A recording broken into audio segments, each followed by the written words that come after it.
আসসালামু আলাইকুম, সবাই কেমন আছেন? আশা করি আমাদের মধ্যে ভালো আছেন। এটা হচ্ছে ঢাকার এলিভেটেড এক্সপ্রেসওয়ে।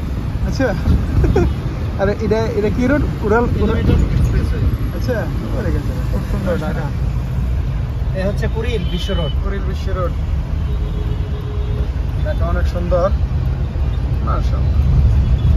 খুবই সুন্দর আছে রাস্তাঘাট, খুবই ভালো। আমরা আবার ওই রোডে যাবো। আচ্ছা, কোনটাই? ওই যে ওই গাড়িগুলো দেখেছে, হ্যাঁ। ওটা তো উঠতে বাবা। কি আগা লাগা রাস্তা, ওই যে রিয়াদের রাস্তার মতো। হ্যাঁ, পেছনটা কোনটি? একসাথে 17টা কোটি। রামপুরা পূর্বাঞ্চল অঞ্চল সেতু।